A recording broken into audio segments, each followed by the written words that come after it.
Bismillahirrahmanirrahim. Students, now we are going to continue our exercise 4.3. And in this lecture, I am going to discuss question number 11, 12, 13, 14, and 15. So we start with question number 11, and it states that you have to find an equation of perpendicular bisector joining the 2 points A and B. अब मैंने कोशिश कर रहा हूँ कि जो definition है, जो वर्ड जो यूज़ हो रहे हैं, उनकी डेफिनेशन साइड पे लिखता जाऊँ, जो कि क्वेश्चन के अंदर आपने लिखने की ज़रूरत नहीं है। ये एक्स्ट्रा नॉलेज के लिए आप बेसिक अपनी स्ट्रॉन्ग करते जाएं साथ साथ, और कोशिश किया करें जब भी कोई इस तरह का वर्ड हो उसकी डेफिनेशन ज़रूर सर्च कर लिया करें। परपेंडिकुलर बाइसेक्टर क्या है? Perpendicular bisector of a line segment is a line which is a perpendicular to a given line. एक लाइन दूसरी लाइन के परपेंडिकुलर है और ये दो इक्वल पार्ट्स में उसको डिवाइड कर रहा है, दो इक्वल लाइन सेगमेंट में डिवाइड करे, ये है perpendicular bisector of a line segment. मैं डायग्राम बनाता हूँ और आपके लिए आसानी हो जाएगी। खैर, गिवन कंडीशन की तरफ आए कि वो कह रहा है एक लाइन है जो ए और बी को ज्वाइन कर रही है। This is your point A, this is your point B. A और बी है, ये ब्लैक कलर की लाइन गिवन है, लेकिन हमने इसका perpendicular bisector of a line segment find करना है। एक ऐसी लाइन जो इसके परपेंडिकुलर हो, मीन 90 का एंगल बना रही हो। हमने ये रेड वन जो इक्वेशन है, लाइन है, इसकी इक्वेशन आपने क्या करनी है? फाइंड करनी है। Got it? ओके। सो हम जो गिवन इंफॉर्मेशन है उसको हम यूज कर रहे हैं। ए और बी है, हम कहते हैं जी let C be the mid point of A B. चूंकि बाइसेक्ट कर रहा है, दो इक्वल पार्ट में कर रहा है, तो हम ये कहते हैं ये सी इसका क्या है? मिड पॉइंट है। और मिड पॉइंट का फॉर्मूला याद है आपके? क्या था? x1 plus x2 over 2 y1 plus y2 over 2। This is your x1 y1, this is your x2 y2। So this replaces the values of x1 x2 y1 and y2। और बच्चे इसको simplify कर देंगे तो ये आपके पास आ जाएगा 6 and 13 ओवर 2। कोई प्रॉब्लम? अब गिवन एक जो इन्फॉर्मेशन है मैं उसी को यूज कर रहा हूँ, तो मिड पॉइंट भी हो गया है। अब मैं क्या कह रहा हूँ, ये जो ब्लैक लाइन है इसकी स्लोप फाइंड कर रहा हूँ, और स्लोप आपके पास क्या है? A B. ए बी की स्लोप का फॉर्मूला 2 पॉइंट के लिए हमने क्या पढ़ा था, याद है? y2 minus y1 over x2 minus x1। Again x1 y1 x2 y2 की वैल्यू रिप्लेस करें। इसको मैंने m1 का नाम दिया है। एक्चुअली ये गिवन लाइन है, इसकी स्लोप आपके पास क्या आ गई? 1 ओवर 2। अब हमने गिवन लाइन से एक तो पॉइंट निकाल लिया और एक स्लोप निकाल ली है, बट हमें जो चाहिए वो परपेंडिकुलर बाइसेक्टर जो लाइन है इसकी इक्वेशन चाहिए, रेड वन की चाहिए। अब आपको पता है कि अगर दो लाइन परपेंडिकुलर होती हैं तो उनकी स्लोप का प्रोडक्ट किसके इक्वल होता है? याद है, ये हमने पीछे एक्सरसाइज में किया था, क्वेश्चंस में कर रहे थे। ये होता है -1 के इक्वल। यहाँ आपको एक और सिंपल चीज बताई थी कि अगर एक लाइन का जो स्लोप है, दो लाइन अगर परपेंडिकुलर है तो दूसरी लाइन की स्लोप निकालनी हो तो जस्ट इसका नेगेटिव रेसिप्रोकल ले लेना है। तो आप क्या करें, स्लोप ऑफ सी डी हम अगर निकाल रहे हैं तो आप नेगेटिव रेसिप्रोकल लेने -1 ओवर 1 ओवर 2 का, या डिनोमिनेटर ये ऊपर न्यूमिनेटर में आ जाएगा। तो स्लोप ऑफ सी डी जिसे हम m2 का नाम दे रहे हैं वो आपके पास क्या आ जाएगी? -2 के इक्वल आ जाएगी। Got it? अब ये दोनों इंफॉर्मेशन हम यूज कर रहे हैं अपनी अगली स्लाइड में in order to find the required equation which is equation of perpendicular bisector. तो डायग्राम को और थोड़ा सा रिफाइन कर रहा हूँ। मीन आपके पास लाइक हमने ये स्लोप निकाली हुई है और ये पॉइंट निकाल ली है।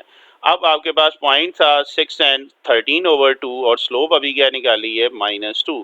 तो कौन सा फार्मूला लगाएंगे equation of a straight line निकालने के लिए? बेटा हमने 6 फार्मूलाज पढ़े थे, तो फार्मूले में ये पॉइंट स्लोप फॉर्म, एक पॉइंट एक स्लोप है तो पॉइंट स्लोप फॉर्म यहाँ पे लगाएंगे। This is your x1 y1 और ये स्लोप आपके पास -2 है, so just replaces the values of x1 y1 and m2। ये एलसीएम ले लेंगे, लेफ्ट साइड पे ये 2 डिवाइड हो रहा है, उधर जाके क्या हो जाएगा? मल्टीप्लाई हो जाएगा। नेक्स्ट स्टेप में इस -4 को अंदर मल्टीप्लाई कीजिएगा तो ये आ जाएगा -4x प्लस 24, और इसको सिंप्लीफाई करेंगे तो आपके पास क्या आ रहा है? 4x plus 2y minus 37 is equal to 0 which is your required equation of perpendicular bisector है। ओके जी। सो अगेन आपको मैं ये कह रहा हूँ कि डायग्राम ज़रूर बनाएं, इसी से हम आगे इसको लेके चलते हैं। प्लस माइनस की अगर हम बात कर रहे हैं, क्वेश्चन नंबर आगे चल रहे हैं 12, और ये 12 क्वेश्चन इंपॉर्टेंट है। You have to find equation of sides, altitudes, median of a triangle. 3 vertices दिए हुए हैं। अच्छा, ये क्वेश्चन नंबर 2 में भी हमने ये एक्चुअली उसकी एक्सटेंशन आप कह लेंगे, इसी एक्सरसाइज का क्वेश्चन नंबर 2 किया था, उसमें भी हमने साइड या मीडियन और ये निकाले थे, बट वहां पे हमने क्या निकाली थी, स्लोप निकाली थी। But in this question you have to find equation of all the sides, altitude and median. अच्छा, यही क्वेश्चन आपका आगे 4.4 में क्वेश्चन नंबर 7 में भी यही टाइप आपके पास आएगी। सो मैं तीनों को रिलेट कर रहा हूँ ताकि आपको समझने में आसानी रहे, और जब हम 4.4 के क्वेश्चन नंबर 7 के 3 पार्ट्स की तरफ जाएंगे तो आपके लिए और इजी हो जाएगा।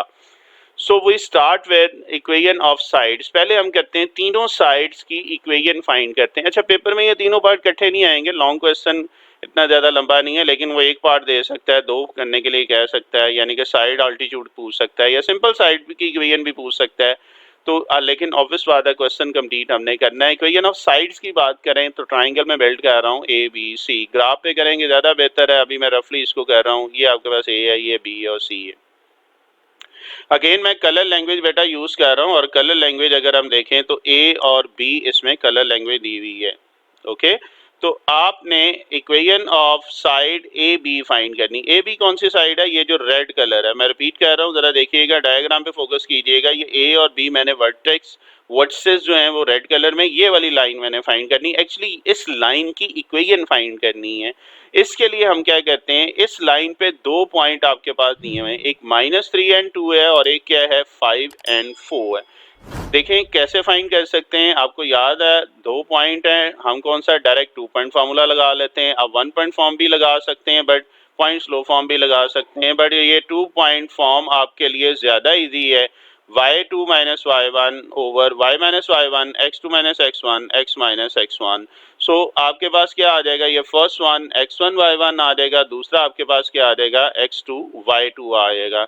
So just replaces the values of x1 y1, x2 y2। इसको बेटा वैल्यू रिप्लेस करें, क्रॉस मल्टीप्लाई कीजिएगा, 2 को मल्टीप्लाई करेंगे ये आ जाएगा 2x प्लस 3, 8 को करेंगे तो ये आ रहा है 16 को उस तरफ ले जाएं तो ये आ रहा है 2x माइनस 8y प्लस 22। यहाँ इसमें से 2 कॉमन आ रहा है, मोस्ट सिंपलेस्ट फॉर्म लिखनी है, 2 बेटा उधर जाके डिवाइड हो जाएगा तो ये x minus 4y plus 11 is equal to 0। ये इसका आंसर आ रहा है। तो ये पहली साइड मीन ए बी की हमने क्या की है, इक्वेशन निकाल ली है। अब हम क्या कहते हैं, दूसरी साइड की तरफ जा रहे हैं।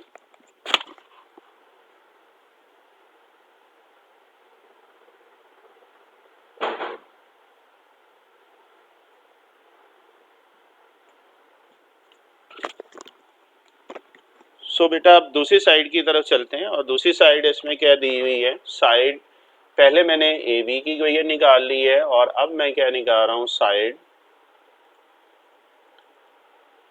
बी सी ले रहा हूँ। अगेन मैं कलर लैंग्वेज यूज़ कर रहा हूँ, और देखिएगा जी कलर लैंग्वेज में बी और सी आपके पास ये रेड है, और ये लाइन हमने फाइंड करनी, मीन इसकी इक्वेशन फाइंड करनी है। तो ये रेड आपके पास आ रहा है, और पॉइंट आपके पास क्या है, बी और सी है। अगेन बेटा 2 पॉइंट फार्मूला यूज कीजिएगा, y2 minus y1 over y minus y1, x2 minus x1 over x minus x1। So value बेटा आप रिप्लेस कर लें, x1 y1, x2 y2 की वैल्यू रिप्लेस कर लेंगे तो आपके पास ये चीज़ आ रही है। क्रॉस मल्टीप्लाई करें, पहले इसको सिंप्लीफाई कर लेते हैं, -12 एंड -2 है, इसको बेटा क्या कर रहे हैं, इनको मल्टीप्लाई कर लेंगे, और इसको सिंप्लीफाई करें, -12 को मल्टीप्लाई किया है, -12x plus 60 minus 2y plus 8 आ रहा है, और इसको सिंप्लीफाई करने एक साइड पे ले जाएंगे। अगेन लास्ट में 2 कॉमन आ रहा है तो यहाँ पे क्या आ जाएगा, 6x माइनस y माइनस 26। ये 2 मल्टीप्लाई हो रहा है, उधर जाके क्या हो जाएगा, डिवाइड। तो बेटा ये सेकंड साइड की इक्वेशन हमने क्या कर ली है, फाइंड कर ली। Got it?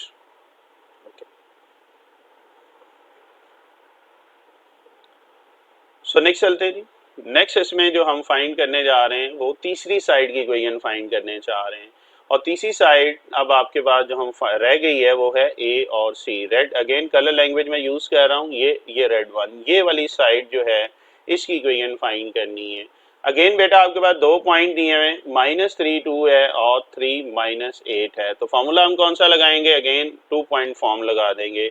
अगेन ये x1 y1 है, ये x2 y2 है, ये सिर्फ समझाने के लिए लिखता होता हूँ, ये x1 y1 x2 y2, ये पेपर में लिखने की ज़रूरत नहीं है। ये वाली जो चीज़ यहाँ पे ये कल्सर है, ये वैल्यू बेटा आप क्या करेंगे, रिप्लेस कर देंगे।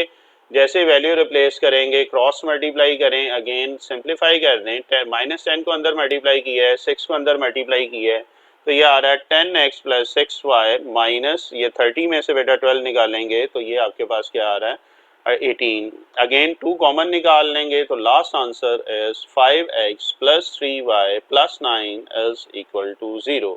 तो ये आ गई इक्वेशन ऑफ साइड्स। तीनों साइड्स की इक्वेशन हमने क्या कर ली है, निकाल दी है। क्वेश्चन इजी है, लंबे हैं, लेंथी हैं, मुश्किल नहीं है। लॉजिकली अगर हम करते जाएंगे तो बड़ा स्मूथली ये पार्ट्स होते जाएंगे।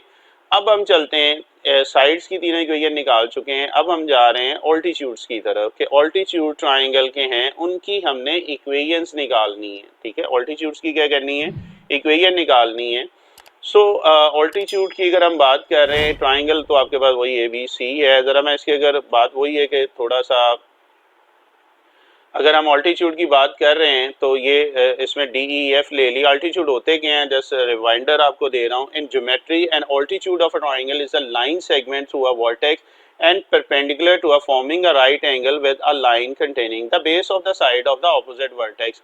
जिस तरह अगर मैं यहाँ पे ये बात करूँ, ये A और F है, ये है इसका ऑल्टीट्यूड। ये कहाँ पे है, परपेंडिकुलर BC पे वो बात कर रहा है कि परपेंडिकुलर है।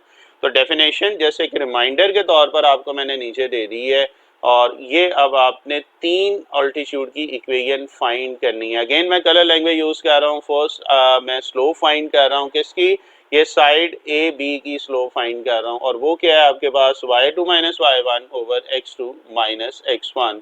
सो AB की स्लोप आपके पास क्या आ गई थी, 1/4। ये AB की स्लोप, मैंने इसके परपेंडिकुलर की स्लोप निकालनी है।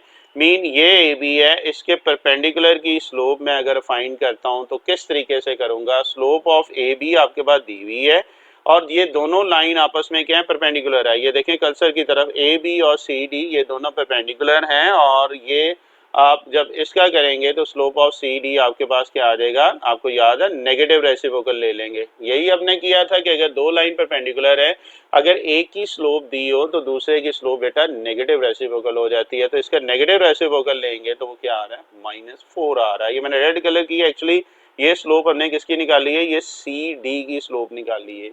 अच्छा, इस CD में देखिए इसकी स्लोप भी आ गई और एक पॉइंट भी तो दिया हुआ, ये वर्टेक्स जो है 3 और -8। तो एक पॉइंट आ गया, एक स्लोप आ गई है, इक्वेशन ऑफ स्ट्रेट लाइन निकालनी है। कौन सा फार्मूला लगाएंगे, शाबाश, पॉइंट स्लोप फॉर्म लगाएंगे। ठीक है, तो ये x1 y1 की वैल्यू रखें, स्लोप आपके पास -4 है। x1 y1 बेटा ये है, this is your x1, this is your y1। -4 को इधर ले आएंगे, 4x को, ये पॉजिटिव हो जाएगा, और 12 और इसमें नेगेटिव आके -4 आ जाएगा। So your last equation is 4x plus y minus 4 is equal to 0। Got it?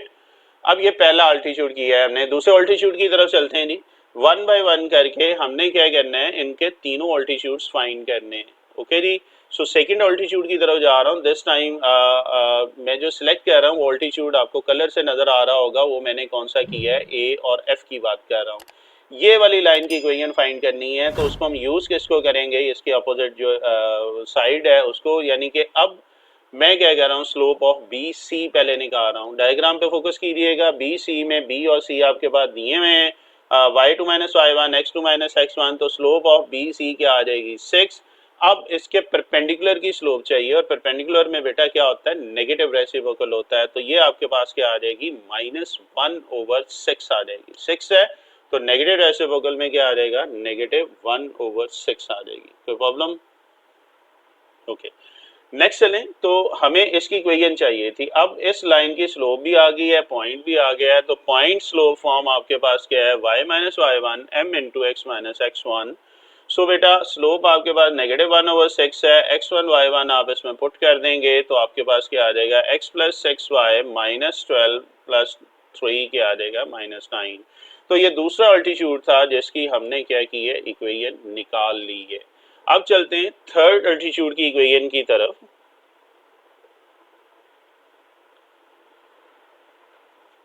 तो थर्ड में बेटा अगर हम गौर कर रहे हैं तो ABC आ रहा है, और यहाँ पे बेटा आप जो मैंने साइड सेलेक्ट की, अगर आप देखें तो ये BE की बात कर रहे हैं। तो साइड में पहले हम देखें AC की स्लोप निकाल रहे हैं। स्लोप ऑफ AC बेटा उसी तरह y2 minus y1 x2 minus x1, value replace करें तो AC की स्लोप आ रही -5/3 इस लाइन की। लेकिन हमें क्या चाहिए, BE की स्लोप चाहिए। तो क्या करेंगे, इसका नेगेटिव रेसिप्रोकल ले लेंगे। तो स्लोप ऑफ बी ई क्या आ जाएगा, -1 ओवर -5/3, और डिनोमिनेटर का बेटा इसको न्यूमिनेटर को उठाएंगे, डिनोमिनेटर का डिनोमिनेटर न्यूमिनेटर में आ जाएगा, और ये नेगेटिव और ये नेगेटिव पॉजिटिव हो रहा है।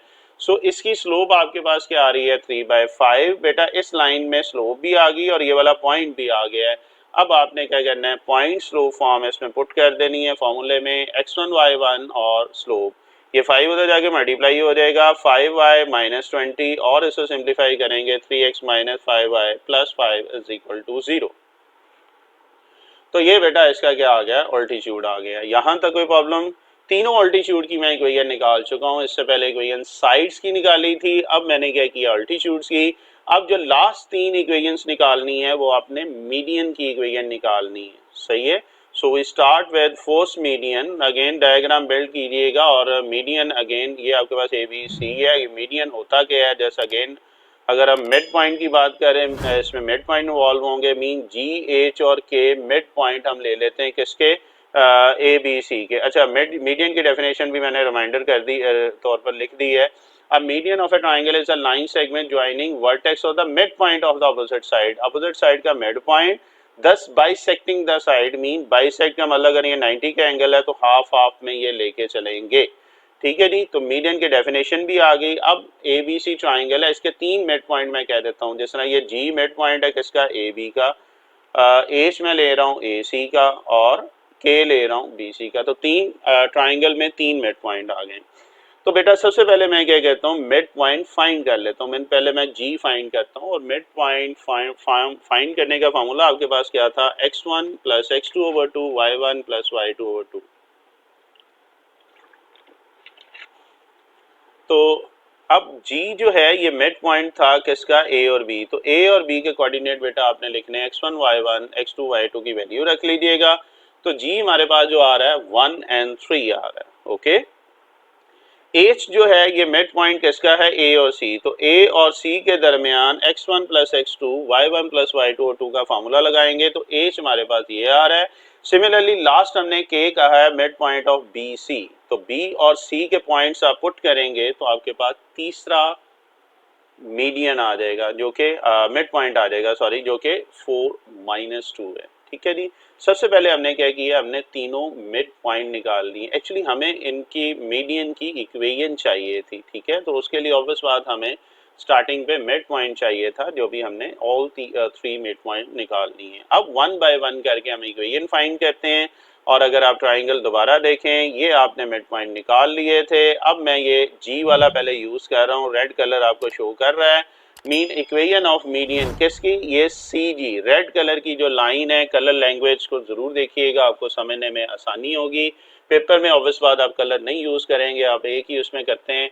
तो सी जी मीडियन है, इसकी हमें इक्वेशन चाहिए। कैसे निकलेगी, एनी आइडिया? हमारे पास सी भी है, हमारे पास जी भी है, इसकी equation of a straight line निकालनी है। बड़ा सिंपल सा काम है जी, अभी करके भी हटे हैं। 2 पॉइंट दिए हुए, 2 पॉइंट से हम इक्वेशन ऑफ स्ट्रेट लाइन निकालना चाह रहे हैं। तो कौन सा फार्मूला लगाएंगे, y2 - y1 over y - y1 x2 - x1 over x - x1। तो ये एक्चुअली रिपीट हो गया है, लेकिन this time for mid point. तो x1 y1 ये है, x2 y2 है। So just replaces the values of x1 y1 x2 y2। Negative into negative positive, negative into negative क्या आ जाएगा, पॉजिटिव। तो ये 11 ओवर y + 8 - 2 ओवर x - 3। बेटा क्रॉस मल्टीप्लाई कीजिएगा, 11 इंटू x - 3 -2 इंटू दिस, और इसको सिंप्लीफाई कर लेंगे तो ये आ रहा है 11x + 2y -17 is equal to 0. So this is the equation of your first median, which is equation of median CD. Now we are going to solve our next equation of median, which is, again you can see the color language, equation of B H. H में this time हम mid ले रहा हूँ, B आपके पास ये है, H हमने ये निकाला हुआ था। अगेन 2 पॉइंट फार्मूला लगाइएगा, y2 - y1 over y - y1 x2 - x1 over x - x1। सो x1 y1 की वैल्यू रिप्लेस कीजिएगा। ये 2 पॉइंट का मैंने 4 फॉर्म आपको बताई हुई हैं, जो वो लेक्चर है वो ज़रूर देखिएगा, इससे पिछला। तो आप कोई भी फॉर्म लगा सकते हैं, आंसर सेम आएगा। मैं ज़रा ये वाली फॉर्म यूज़ करता हूँ मिड पॉइंट फार्मूले, ये 2 पॉइंट फार्मूले की। आपके सर ने जो करवाया आप उस तरीके से इसको कीजिएगा, आंसर आपका वो सेम आएगा। मैंने ये चारों फॉर्म पिछले लेक्चर में बता दी हैं, आप इसको डिटरमिनेंट से भी निकाल सकते हैं 2 पॉइंट फॉर्म की। अगर हम बात करें, अच्छा जी x1 y1 की वैल्यू रख रही है, आप क्रॉस मल्टीप्लाई कर लेंगे और आपके पास क्या आ जाएगा, -7 into this 7x minus 5y minus 15 is equal to 0। तो ये सेकंड बेटा मीडियन की इक्वेशन आपके पास आ गई है, बी एच की बात कर रहे हैं। अब रह गया है आपका लास्ट मीडियन, और लास्ट मीडियन आप डायग्राम में देखते हैं जी कौन सा वाला में से हो गया, रह गया है ए के की बात कर रहे हैं। तो ए के ये ब्लैक कलर में मैं शो कर रहा हूँ, ए ये है, के आपके पास ये एक्चुअली इस मीडियन की वो कह रहा है कि इक्वेशन निकालें। अगेन बेटा 2 पॉइंट फार्मूला लगाएं, this is your x1 y1, this is your x2 y2, just replaces the values of x1 y1 x2 y2, cross multiply कीजिएगा, -4 मल्टीप्लाई हो रहा है, x प्लस 3 से 7 मल्टीप्लाई हो रहा है y माइनस 2 से, तो ये -4x माइनस 12 आ जाएगा, और इसको सिंप्लीफाई कर लेंगे तो 4x plus 7y minus 2 is equal to 0 आ रहा है। ये है जी इसकी थर्ड इक्वेशन, ठीक है जी। तो ये तीसरा मीडियन भी आपके पास आ गया है। तो बेटा टोटल 9 इक्वेशन हमने इस क्वेश्चन में फाइंड की है, 3 साइड्स, 3 ऑल्टीट्यूड्स एंड 3 मीडियन। थोड़ा सा लेंथी क्वेश्चन है, लंबा है, लेकिन अगेन मैं कह रहा हूँ ये तीनों चीज़ें नहीं वो पूछेगा पेपर में, एक आ जाता है, 2 आ जाती हैं, तीनों अभी तक तो नहीं पूछी, पूछ ले तो हम उसको मना नहीं कर सकते, बट मुश्किल नहीं, लेंथी ये क्वेश्चन, प्रैक्टिस कीजिएगा, इंशाल्लाह आपको लिए आसान हो जाएगा ये क्वेश्चन। चलते हैं जी आगे, क्वेश्चन नंबर 13, आगे 13 14 ईजी हैं, बस यही एक लॉन्ग क्वेश्चन था। 13 क्वेश्चन की अगर हम बात कर रहे हैं तो 13 में you have to find equation of the line through this point and perpendicular to a line having slope. देखिए आपने कैसे इक्वेशन फाइंड करनी जो इस पॉइंट में से गुजर रही है और एक और लाइन के वो परपेंडिकुलर है। मैं डायग्राम बनाता हूँ आपके लिए आसानी होगी। ये एक लाइन है, ये एक पॉइंट में से गुजर रही है, कहता है ये वाली जो लाइन है एक और लाइन के परपेंडिकुलर है, और उस लाइन की जो स्लोप है ये ब्लैक वाली के परपेंडिकुलर है, और उस लाइन की स्लोप दी हुई है -3/2। आपने इक्वेशन किसकी फाइंड करनी है, ये जो रेड वन है ये इसकी आपने क्या करना है, इक्वेशन फाइंड करनी है, ठीक है। अब जरा क्वेश्चन पढ़ेंगे तो डी कोड करने में आसानी होगी। Find an equation of the line through this, ये एक ऐसी लाइन है जो इस पॉइंट से गुजर रही है और एक और लाइन के परपेंडिकुलर है जिसकी स्लोप उसने क्या दे दी है, -3/2। You have to find equation of this line, ये मैरून कलर या रेड कलर है, इस लाइन की इक्वेशन आपने फाइंड करनी है। क्वेश्चन समझ आ गया जी? ओके अगर ये समझ आ गया है तो अब सॉल्व की तरफ आते हैं। देखें आपके पास ये जो रिक्वायर्ड लाइन है इस पे पॉइंट तो आ गया ये वाला, अगर इस लाइन की स्लोप भी फाइंड कर लें तो पॉइंट स्लोप फॉर्म लगाएंगे तो हमारा मसला सॉल्व हो जाएगा। तो इसकी स्लोप कैसे फाइंड होगी, शाबाश बताइएगा जी। बेटा ये m1 दिया हुआ है, हमें m2 की स्लोप चाहिए, दोनों लाइन परपेंडिकुलर है। फार्मूला हमने क्या पढ़ा था कि नेगेटिव रेसिप्रोकल ले लेंगे तो दूसरी लाइन की स्लोप आ जाएगी। सो आपके पास m2 किसके इक्वल आ रहा है, नेगेटिव और दिस या 2/3 आ गई। तो इस लाइन की स्लोप हमारे पास क्या आ गई, 2/3। पॉइंट ऑलरेडी आपके पास ये x1 y1 दिया हुआ है, स्लोप आपकी आ गई 2/3। सो हम पॉइंट स्लोप फॉर्म लगाएंगे, 3 इधर आके मल्टीप्लाई हो जाएगा तो ये 3y plus 18 is equal to 2 उधर मल्टीप्लाई कर लेंगे राइट साइड पे 2x प्लस 8, और इसको सिंप्लीफाई कर लें तो ये 2x minus 3y minus 10 is equal to 0 आ रहा है। तो ये सिंपल है जी, शॉर्ट क्वेश्चन में आ सकता है, इजी है क्वेश्चन, बट डायग्राम बनाएंगे तो आपको लाइंस ड्रॉ करेंगे तो बहुत इजी हो जाएगा इसको समझना, ठीक है जी। नेक्स्ट चलते हैं हम। नेक्स्ट है बच्चे question number 14, again simple question है बट इंपॉर्टेंट है। You have to find again equation of a straight line passing through this 11 and -5 parallel to a line having slope. पिछली क्वेश्चन में परपेंडिकुलर थी, यहाँ पे जो है पैरेलल है। मैं आपको डायग्राम ये लाइन ड्रॉ करता हूँ, आपको समझने में आसानी होगी। ये लाइन है जी, ये एक पॉइंट से गुजर रही है, पॉइंट कौन सा, 11 - 5। आपने इसकी इक्वेशन फाइंड करनी है, लेकिन ये लाइन एक और लाइन के पैरेलल है जिसकी स्लोप क्या दी हुई है, -24। आपने ये ऊपर वाली जो लाइन है इसकी इक्वेशन फाइंड करनी है। क्वेश्चन समझ आ गया जी? ओके चलें देखते हैं जी। अच्छा आपने ये पढ़ा हुआ है कि ये गिवन लाइन की स्लोप तो ये है, इस लाइन और इस लाइन की स्लोप में क्या फर्क होगा, ये बताया हुआ है। If two lines are parallel then their slopes are equal. शाबाश। तो जो इसकी स्लोप होगी वही इसकी क्या होगी, स्लोप होगी। जो m1 है, से मैं इसको m1 का नाम दिया हुआ है, इधर m1 मैंने लिख लिया ताकि दोनों के दरमियान डिफरेंशिएट कर सकूं। तो m2 क्या होगी, वो भी आपके पास -24 ही होगी। अगर आप और इसको करना चाहें तो इसको m1 इधर लास्ट में मैं कर देता हूँ। अच्छा जी, अब इसकी स्लोप भी आ गई आपके पास और आपके पास क्या आ गया, पॉइंट भी है। तो फॉर्मूला कौन सा लगाएंगे, पॉइंट स्लोप फॉर्म आप लगाएंगे y minus y one x into m into x minus x one. So बेटा x1 y1 की वैल्यू रखें, स्लोप इसमें रखिएगा, सिंप्लीफाई करेंगे, -4 को 24 को मल्टीप्लाई करें तो ये 11 से कर रहे हैं 264 आ रहा है। -24 को लेफ्ट साइड पे ले जाएं तो और सिंप्लीफाई करें, सो ये last answer is 24x plus y minus 259। इसको मैं M1 कह रहा हूँ ताकि अगर आप वो सेम नाम रखना चाह रहे हैं तो ये आपके लिए एक प्रेजेंटेशन जो है वो सेम हो जाए। अगेन बेटा डायग्राम ये लाइंस रू ड्रॉ करें, उससे हमें क्या हेल्प हो जाती है कि क्वेश्चन को समझने में आसानी हो जाती है। ठीक है, एक्चुअली ये M1 है, अगर मैं और एक आपके लिए ऐड कर दूं, जो जो M2 हमने निकाली थी एक्चुअली वो भी सेम आई थी because the lines are parallel. तो और अच्छी प्रेजेंटेशन के लिए हम ये दोनों कर दिए ताकि आपको क्वेश्चन को समझने में आसानी हो। ठीक है जी, तो ये छोटी छोटी चीज़ें जो क्वेश्चन को और अच्छे तरीके से अगर जितना आप अच्छा प्रेजेंट करेंगे उतना आपके लिए बेटा मार्क्स जो हैं चेकर के लिए आसानी होती है, वो भी खुश होता है कि यार इसने समझ के किया हुआ है। सो अगर आप देखें तो प्रेजेंटेशन आपको अच्छी नज़र आ रही होगी। M1 गिवन थी, M2 हमने चूंकि दोनों लाइन पैरेलल थी वहाँ से हमने निकाल ली और उसके बाद इस लाइन की इक्वेशन निकाल ली। कोई मसला बच्चे? ठीक है, हाँ जी, ऊपर वाली लाइन जो है उसकी इक्वेशन निकालनी थी। ठीक है जी, अब लास्ट क्वेश्चन है और ये पेपर में अक्सर आ चुका है, ये आप 7 चैप्टर में भी करेंगे बट यहाँ पे हम एनालिटिकल ज्योमेट्री में चैप्टर में ये कर रहे हैं और सिंपल है क्वेश्चन, मजे का है। लॉन्ग क्वेश्चन के लिए इंपॉर्टेंट है that the points A B C are vertices of a triangle, show that the line joining the mid point D of A B and mid point E of A C is parallel to B C and D E is equal to half of B C. ये मैं आपको one by one करके समझाता हूँ। देखें एक triangle है, उसके तीन वर्सेस दिए हुए हैं, तो ट्राइंगल बिल्ड करते हैं जी। ये है, ये ए आपके पास है, ये बी है और ये आपके पास क्या आ रही है, सी आ रही है। कोई प्रॉब्लम जी? हम ये कह रहा है कि show that the line joining mid point D of A B का एक मिड पॉइंट वो क्या कह रहा है, डी ले रहा है। डी किसका मिड पॉइंट है, ए और बी का, ये गिवन है। And E is a mid point of E C, A C, E ये है और ये मिड पॉइंट किसका है, ए सी का। कहता है ये दो जो पॉइंट ले रहे हैं इनको आपस में मिला दें तो एक लाइन बन रही है। अब जरा दोबारा स्टेटमेंट की तरफ आए, show that the line joining the mid point D of A B and mid point E of A C is parallel to B C. Actually हमने प्रूव क्या करना है कि ये जो डी ई जो है ये बी सी के पैरेलल है। क्वेश्चन समझ आ रहा है? ये डी ई ये वाली लाइन और ये बी सी लाइन आपस में पैरेलल है। तो कैसे प्रूव करेंगे जी कि ये दोनों लाइन पैरेलल है? शाबाश, सोच के बताइएगा।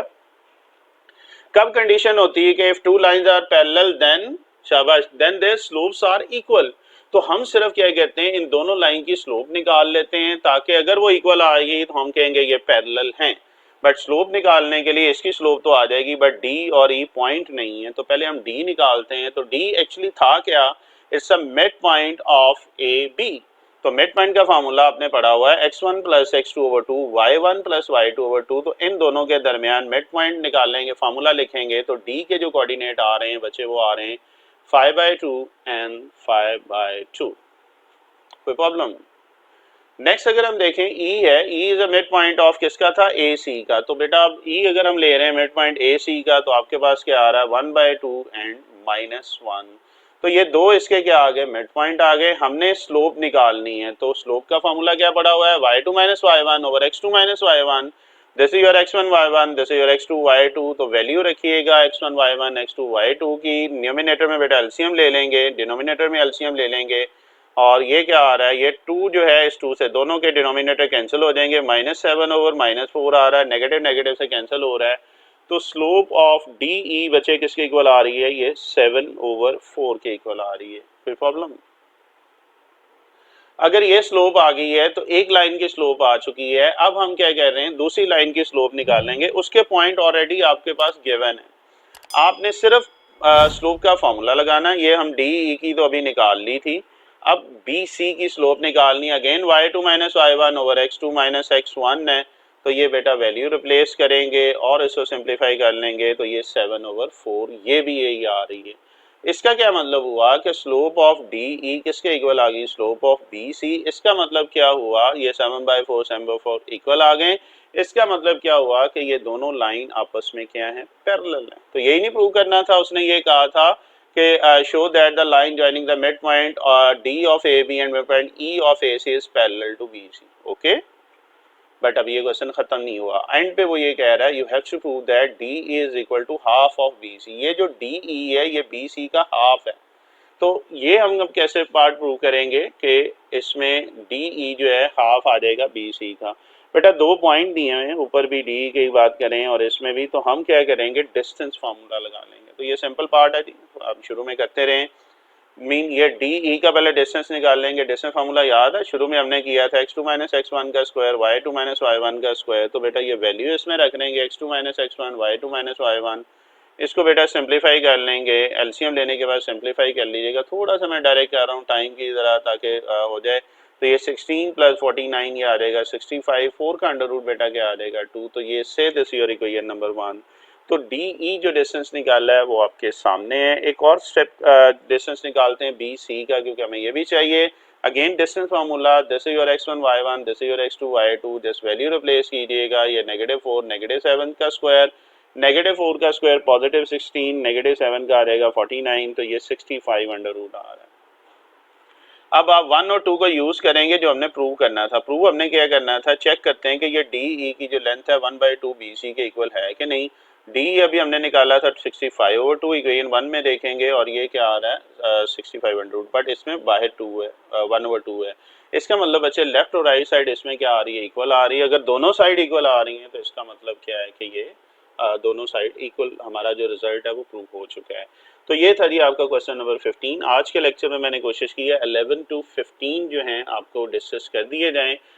जी बिल्कुल, जो आप बात कर रहे हैं अगले लेक्चर में इंशाल्लाह वर्ड प्रॉब्लम जो है वो मैं कोशिश करूँगा सारी कर दूंगा, जो जो आप कह रहे हैं। लाइक आई थिंक सो 16 से 20 तक हैं, या जी जितनी भी हैं मैं उसको अगले लेक्चर में इंशाल्लाह आपसे डिस्कस कर दूंगा। छोड़िएगा ना वर्ड प्रॉब्लम, ऑब्वियस बात है, सीधे हम सारी करेंगे। ये बात की बातें पेपर में वो क्या देता है या क्या नहीं देता है। तो ये था जी आज का लेक्चर। होपफुली आपके लिए ये फ्रूटफुल होगा। काइंडली इसको थारोली एक दफ़ा हैंड रिटन ज़रूर किया करें। मैं बच्चों से रिक्वेस्ट करता हूँ। वीडियो बनने का ये मकसद नहीं है कि जी अब आपने लिखना ही नहीं है। ये जब तक प्रैक्टिस नहीं करेंगे उस वक्त तक स्पीड नहीं बनेगी और पेपर में आपने जाके करना है। तो मैं ये कहता हूँ साल में एक दफ़ा सिर्फ इसको नीट कर लिए करें, बाकी सिर्फ पढ़ लिया करेंगे तो आपके लिए आसानी होगी। हाँ, प्रैक्टिस के लिए ज़रूर इसको करते रहा करें। ओके जी, अभी तक के लिए इतना ही। इंशाल्लाह नेक्स्ट लेक्चर में मुलाकात होगी। ओके, अल्लाह हाफ़िज़।